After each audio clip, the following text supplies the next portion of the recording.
Hey everyone, I'm Eric. Welcome. So today we're going to dive into a book that, well, it's pretty wild. It basically predicted our entire digital world, but it was written all the way back in the 1960s. Seriously, let's get right into it. Okay, let me ask you something. Have you ever walked out the door, gotten halfway down the street, and then that sudden gut punch feeling you forgot your phone? You know that little panic attack, right? It's like you've left a piece of your brain behind. Or how about this one? You feel that buzz in your pocket, right? You reach for it, and there's nothing. Not a single notification. It's called phantom vibration syndrome. And get this, over 80% of us have felt it. That's nuts.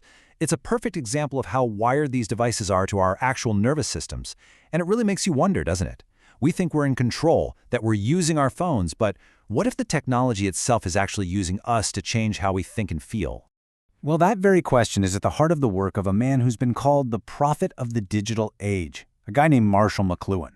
Now, picture this. It's the 1960s. No internet, no smartphones. And this guy writes a book called Understanding Media, where he talks about a future global village connected by an external central nervous system. Sound familiar?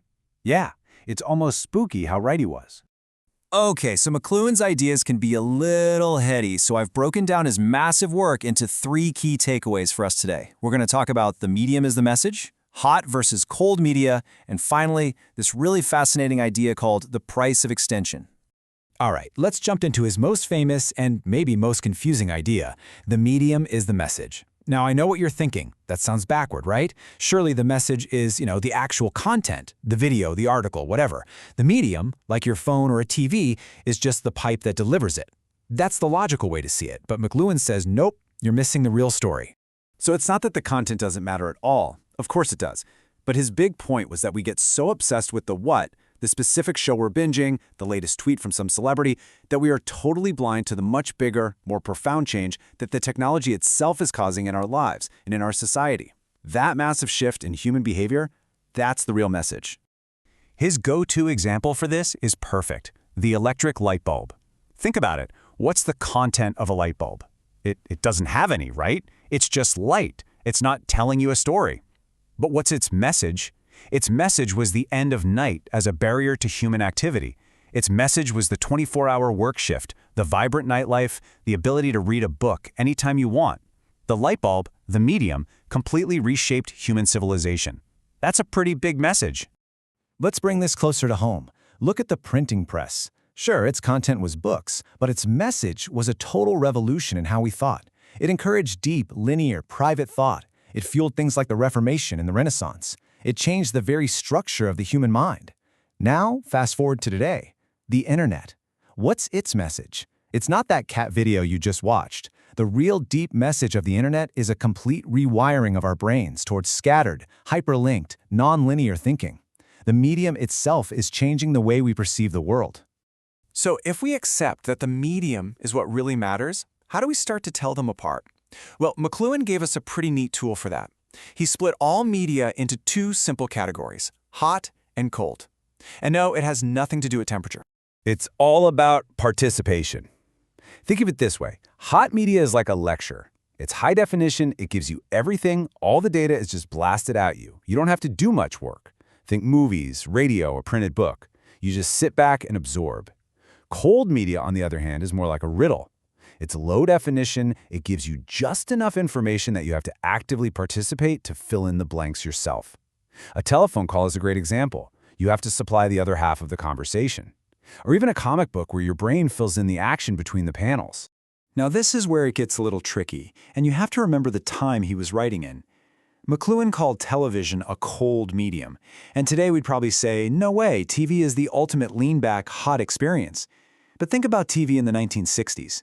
It was this tiny, blurry, black and white screen with terrible resolution. Your brain actually had to do a ton of work just to make sense of the image, to connect the dots. That made it a participatory or cold experience, especially when you compare it to the massive, high-definition spectacle of going to the movies, which was definitely hot. So you can see these labels aren't fixed forever. They can change as the technology evolves. Which of course brings us to the big one. What about the internet? Is it hot or is it cold? And the crazy thing is, the internet is both. At the same time. On one hand, it's super cold. Think about social media. It only works because we participate. We post, we comment, we share, we argue. That's us actively filling in the blanks. That's the whole global village he predicted. But then, think about the other side of the internet. The endless algorithmic feeds on TikTok or YouTube. They serve you this perfectly calibrated, high-definition stream of content that requires zero effort. You just scroll and consume. That's intensely hot, and it's what can lead to that feeling of being isolated and passive. And that duality, that push and pull between connection and isolation, leads us right into McLuhan's final and I think most powerful idea. It's about how our tools aren't just tools, they're actually extensions of ourselves. At first, it seems really straightforward. A hammer is an extension of your fist, a wheel is an extension of your foot, a telescope an extension of your eye. Simple enough.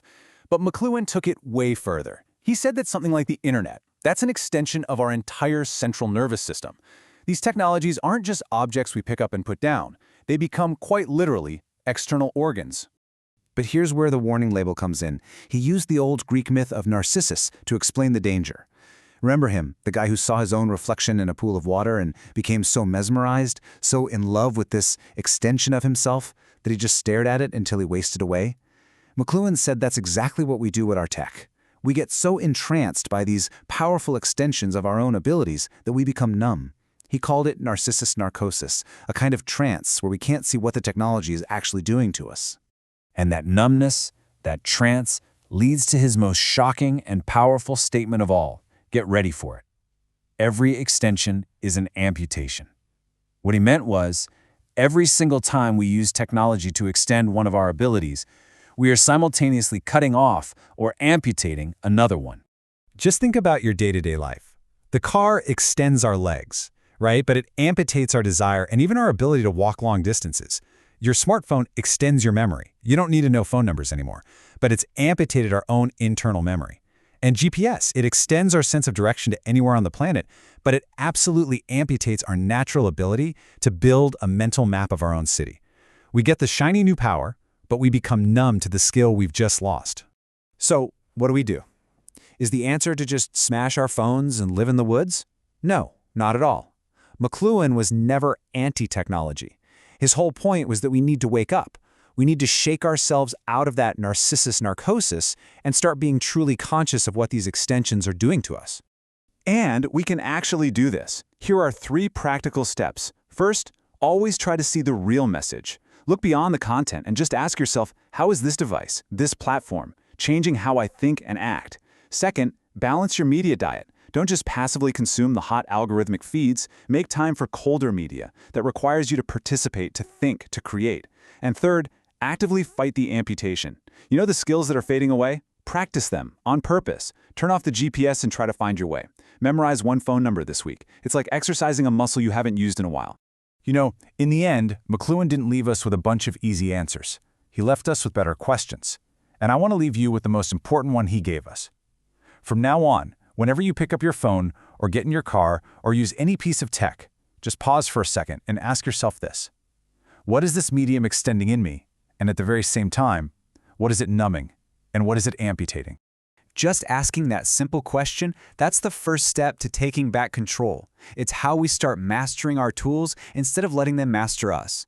Hey, if you enjoyed this deep dive into McLuhan and found it useful, do me a favor and hit the like button and subscribe to the channel. It really helps.